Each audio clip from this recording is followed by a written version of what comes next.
Hello friends, नमस्कार। मैं हूं विजय कुमार और स्वागत करता हूं आपका अपने इस वीडियो में। आज मैं आपको बताने वाला हूं गेहूं की खेती की डिटेल्ड जानकारी।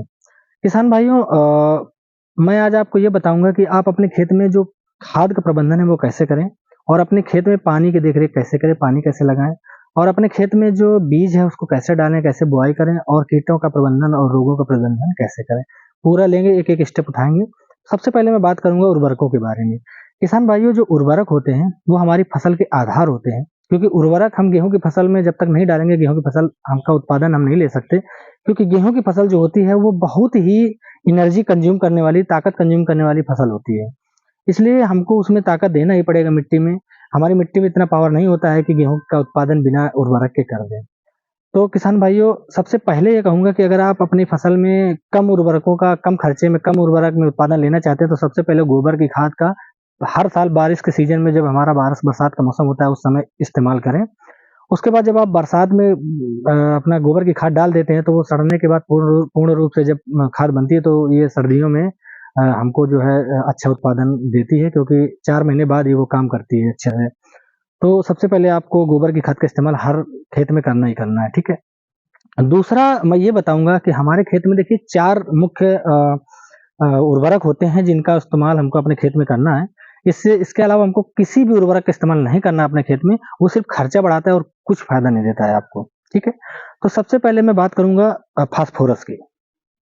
फास्फोरस जो होता है वो हमारे खेत का आधार होता है।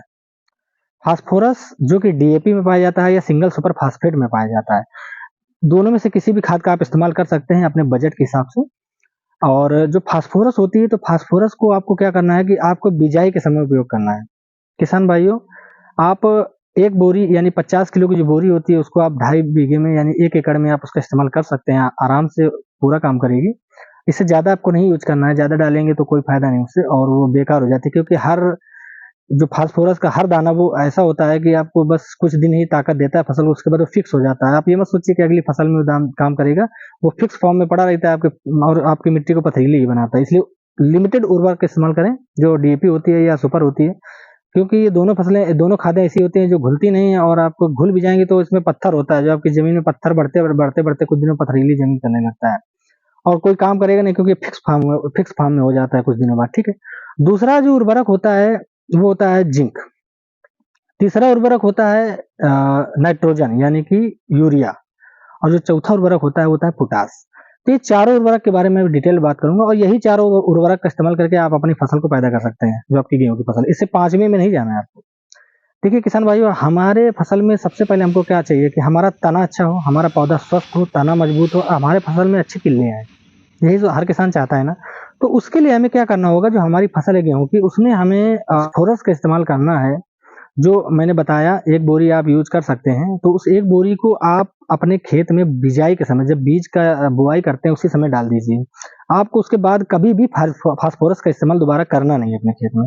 आपने बिजाई के समय आप फास्फोरस डाल दिया, उसके बाद आपको नाइट्रोजन इकट्ठे नहीं डालनी है। नाइट्रोजन आपको बीच-बीच में छिड़कते रहना है पानी लगाने के बाद, जैसे कमी महसूस हो। अगर फसल में बहुत ज़्यादा कमी नहीं महसूस हो रही है नाइट्रोजन की, तो आप हल्की मात्रा में छिड़काव कर दीजिए।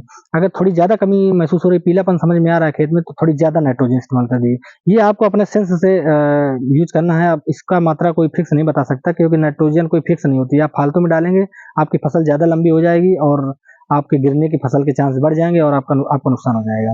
इसलिए नाइट्रोजन इतनी ही डालें कि आपकी फसल की जो लंबाई है, वो मानक लंबाई मानी गई है 85 सेंटीमीटर से 90 सेंटीमीटर। इससे ज़्यादा लंबाई हमको नहीं रखनी है। 80, 85, 90 है तो अच्छी लंबाई लंबाई है। आपकी फसल गिरेगी नहीं और आपको नुकसान नहीं होगा। पट नहीं होगी फसल, जो गिर जाती है और हवा चलने पे तो वो नुकसान नहीं होगा। इससे आपके दाने में फ़र्क पड़ता है और आपकी पैदावार भी कम हो जाती है। तो फसल को गिरने नहीं देना सबसे पहले। दूसरा काम हमको ये करना है कि जो हमारी नाइट्रोजन का मैंने बता दिया कि अपने मानक के हिसाब से पानी लगाने के बाद डालते रहना है। और कब डालना है, जब आपने पानी लगा दिया और खेत में टहल के देख रहे हैं कि पैर नहीं घुस रहे हैं मिट्टी में, उस समय आपको नाइट्रोजन का इस्तेमाल करना है। अब मैं बताऊँगा जिंक क्या होता है। जिंक देखिए, जब बिजाई कर रहे होते हैं उसी समय आपको डालना है। जिंक का काम क्या होता है दोस्तों? जिंक का काम होता है कि आपकी फसल में जो किल्ले आते हैं, वो किल्लों को बहुत अच्छे ढंग से लाता है जिंक। क्योंकि जिंक का काम ये है कि आपकी फसल में किल्लों को बढ़ाना। तो फ्रेंड्स, जो किले हैं वो कब बढ़ेंगे? जब आप जिंक का इस्तेमाल करेंगे। आज हमारे भारत देश की मिट्टी में जिंक की मात्रा बहुत कम है, कहीं भी सॉइल टेस्ट कराएँगे आपकी जिंक की कमी निकलेगी। और अगर नहीं निकल रहा है तो हो सकता है किसी खेत में ना हो, लेकिन मैं ये मानता हूँ कि हमारे खेत में 80% 85% खेतों में जो जिंक की मात्रा है वो बहुत कम है, इसलिए जिंक का इस्तेमाल हमको गेहूँ की फसल में करना ही करना है। तो उससे किल्ले बढ़ते हैं। तो किल्ले बढ़ाने के लिए हमको जिंक का इस्तेमाल करना है। मैं देखता हूँ कि बहुत से किसान भाई क्या करते हैं, तमाम प्रकार के टॉनिक्स लेके आ जाते हैं दुकानदारों के कहने पे, और दुकानदार बेचने के चक्कर में किसानों को ठगते हैं और तमाम प्रकार के टॉनिक्स, तमाम प्रकार के बूस्टर दे देंगे, बोलेंगे इसको डालेंगे तो इतने किल्ले बढ़ जाएँगे, ये हो जाएगा, वो हो जाएगा, फलाना-ढिमकाना। ऐसा कुछ नहीं है। इससे आपकी सिर्फ लागत बढ़ती है किसान भाइयों, पैदावार में कोई फ़र्क नहीं पड़ता है। आप व्यर्थ में इसका इस्तेमाल करते हैं। तो आपको जो जिंक है उसको बिजाई के समय डीएपी के साथ मिला के ही खेत में डाल देना है, जिससे आपकी जो पौधा है उसमें जड़ों का विकास और जो किल्ले हैं वो शुरू से ही बनना स्टार्ट हो जाएँगे। जैसे उसका तना निकलेगा, थोड़ा-सा तना बन मजबूत होगा, तो किनारे से किल्ले फूटना स्टार्ट कर देगा, और आपकी फसल में पूरे जब तक फसल रहेगी, पूरे फसल चक्र में उसमें जिंक पड़ी रहेगी और आपके पौधे को थोड़ी-थोड़ी मिलती रहेगी, जिससे क्या है, आपके फसल में किल्ले अच्छे आएँगे। तो जिंक के लिए किल्ले के लिए आपको कहीं और से कोई टॉनिक, बूस्टर कुछ नहीं डालना है, ठीक है? ये अच्छे से समझ गए होंगे किसान भाई, मैं जहाँ तक जानता हूँ। उसके बाद मेरा मानना ये है कि जो नाइट्रोजन के बारे में आपको बता दिया है, उसके बाद पोटाश, बचा पोटाश। अब पोटाश का काम क्या है किसान भाई? ये आपको जानना बहुत ज़रूरी है, क्योंकि जब तक आप ये नहीं जानेंगे कि पोटाश का काम क्या है, तब तक उसका इस्तेमाल कैसे करेंगे आप? कब करना है, कब नहीं करना है, आपको पता नहीं चलेगा ना। तो सबसे पहले गाँठ बाँध दीजिए ये बात कि पोटाश का काम होता है आपके दाने को मजबूत बनाना, आपके दाने में चमक लाना। जो आपके गेहूँ की फसल पैदा होगी उसमें जो दाना बनेगा तो उसमें चमकदार दाना होगा, मोटा दाना पैदा होगा। ये नहीं कि पतला-पतला, लंबा-लंबा दाना सींग जैसा बन गया, उसमें पिचका-पिचका दाना है ना? फूँक मारो उड़ जाए थ्रेसर में, आधा भूसे में चला जाए। तो ऐसा दाना हमको नहीं पैदा करना है, हमको अच्छा मजबूत ठोस दाना पैदा करना है, जो देखने में, हाथ उठाने में वज़नील हो, महसूस हो कि हाँ, मैं अच्छा गेहूँ हाथ में पकड़ा है, उसका दाम भी अच्छा मिलता है, व्यापारी लोग उसका दाम भी अच्छा लगाते हैं। तो आपको जो दाना बनता है वो पोटाश की वजह से बनता है। तो पोटाश आपको जो इस्तेमाल करना है किसान भाइयों, उसका इस्तेमाल आपको जो दूसरा पानी के बाद कुछ लोग कर देते हैं, कुछ तीसरे के बाद। मैं सजेस्ट करूँगा आप तीसरे पानी के बाद, जब आपका गेहूँ गलेथ पे आता है। गलेथ का मतलब होता है जब आपकी फसल में बाली बनने लगती है, गेहूँ की जो बाली होती है, तो बाली जब पौधे के अंदर-अंदर देखेंगे पकड़ के ऊपर तने में, तो मजबूत मोटा-मोटा लगने लगता है ना? पत्ते के बाद जो लास्ट पत्ता होता है उसके अंदर बाली बनती है, तो उस बाली को महसूस करना है। जब बाली बनने लगे, दूध पे आने लगे, उस समय आपको पोटाश पौधे में फसल में दे देनी है। जब आप पोटाश उस समय फसल में देंगे किसान भाइयों, आप देखेंगे कि आपका दाना बहुत चमकदार होगा। आपके दाने में एक विशेष प्रकार की चमक होगी, दाना अच्छा बनेगा, मोटा बनेगा, बजरीली बनेगा, ठोस दाना बनेगा। तो जिससे आपकी फसल में वज़न बढ़ेगा, आपकी फसल की पैदावार बढ़ेगी। अब आप कुछ कुछ किसान भाई क्या करते हैं, शुरू में ही पोटाश डाल देते हैं, या 2 पानी के बाद या 1 पानी के बाद शुरू में ही डाल देते हैं। मतलब अभी डाल दो, बाद में डालने से क्या फ़ायदा? नहीं। जब आपका दाना बन रहा हो, जिस समय जिस खाद की ज़रूरत है उसी समय उस खाद को दीजिए आप। तो जब आपका दाना बन रहा है, उस समय आप जब पोटाश डालेंगे तो आप देखेंगे कि आपका दाना मजबूत हुआ, ठीक है? अब आप समझ गए होंगे कि पोटाश का क्या काम है। दूसरा काम, उसके बाद कोई भी खाद नहीं डालनी है आपको, सिर्फ़ और नाइट्रोजन का इस्तेमाल करना है, यानी कि यूरिया का इस्तेमाल करना है। यूरिया आप कब डालेंगे?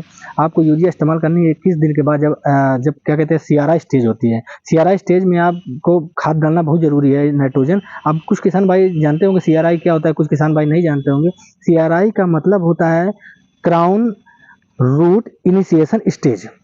क्राउन रूट इनिशिएशन स्टेज होती है किसान भाइयों, यानी जब क्राउन और जड़ का, यानी कि तना और जड़ का जब विकास हो रहा होता है, उस समय हमको नाइट्रोजन देना होता है, ताकि हमारे तना की लंबाई भी अच्छी आए ना। अगर आप नहीं डालेंगे तो उस समय फिर तने का विकास अच्छा नहीं होगा, क्योंकि देखिए फास्फोरस तो मोटा करता है, तने को मजबूत करता है, ताकत तो दे ही रहा है फास्फोरस, लेकिन उसकी लंबाई बढ़ाने के लिए नाइट्रोजन देना बहुत ज़रूरी है, क्योंकि नाइट्रोजन से ही पौधा की लंबाई बढ़ती है। तो नाइट्रोजन आपको ज़्यादा नहीं देनी है, अगर आप ज़्यादा दे देंगे किसान भाइयों तो आपके पौधे की लंबाई बढ़ जाएगी। अगर लंबाई बढ़ गई तो जिससे कि आपको नुकसान हो जाएगा, आपकी फसल गिरने का चांस बढ़ जाता है। इसलिए आपको नाइट्रोजन उसी समय देनी है जब पौधे में कमी महसूस हो। पौधे की पत्तियाँ खुद बताने लगती हैं कि मुझमें नाइट्रोजन की कमी है ना? काम क्या करना है दोस्तों, जो किसान बीज बोते हैं, तो बीज बोने का क्या है कि किसान, आपको सबको पता है कि अगर आप अच्छा बीज लेंगे, अच्छा नया बीज खरीद के बोते हैं, तो आप अपनी अच्छी वैरायटी का अच्छा बीज लेंगे तो ये मान के चलिए 100 से 120 क्विंटल, सॉरी 100 से 120 किलो, जो 100 से 120 किलो होता है वो आप 1 हेक्टेयर में बीज पड़ता है। उस हिसाब से अपना कैलकुलेशन कर लीजिए, लगभग 20 किलो पर बीघे के हिसाब से, अपने यहाँ बीघा जैसा होता हो, यानी कि 50 किलो 1 एकड़ में, अब मैं इतना बता देता हूँ उससे आप समझ लीजिएगा, 50 किलो लगभग, या 55 किलो या 60 किलो 1 एकड़ में बीज पड़ता है वैरायटी के हिसाब से। अलग-अलग वैरायटी के अलग-अलग बीज का मानक होता है किसान भाइयों, जो भी बोइएगा उस हिसाब से अपना दुकान से पूछ के अपना बो दीजिएगा। किसान भाइयों, जो गेहूँ की बुआई होती है उसको करने के लिए हमारा जो आइडियल समय माना गया है 15 अक्टूबर से 15 नवंबर तक इसकी बुआई करनी चाहिए।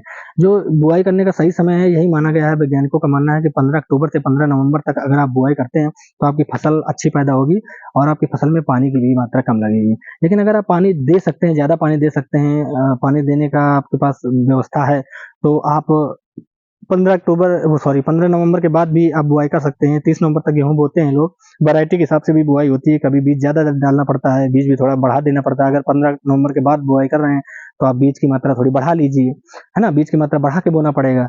तो अब मैं किसान भाइयों आपको ये बताना चाहूँगा कि जो आपकी फसल है उसमें कीटों का प्रबंधन और रोगों का प्रबंधन कैसे करें? देखिए किसान भाइयों, जो गेहूँ की फसल होती है वैसे उसमें कोई रोग और कीट ज़्यादा लगते नहीं हैं, लेकिन फिर भी अगर कोई रोग या कीट परेशान करते हैं तो उसके लिए आपको कीटनाशक का इस्तेमाल करना चाहिए।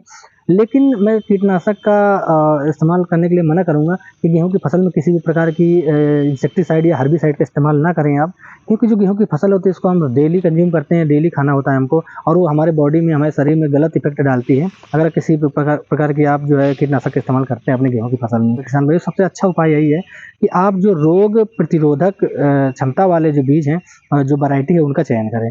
जो रोग प्रतिरोधक क्षमता वाली वैरायटी जब उसका आप चयन करेंगे तो आपको किसी प्रकार के रोग ही नहीं लगेंगे गेहूँ में। जब किसी प्रकार के रोग या कीट लगेंगे ही नहीं तो आपको किसी प्रकार की दवा के डालने का ज़रूरत ही नहीं पड़ेगा। और आशा करता हूँ कि मैंने आपकी सारी क्वेरी को पूरी कर दी होगी, पूरी जानकारी अपनी वीडियो में दे दी है। इससे आपकी फसल अच्छी पैदा होगी अगर आप इन बातों को फ़ॉलो करते हैं, इन बातों को अपने खेती में लागू करते हैं। मिलते हैं आपको अगले वीडियो में, तब तक के लिए नमस्कार किसान भाइयों, बहुत-बहुत धन्यवाद।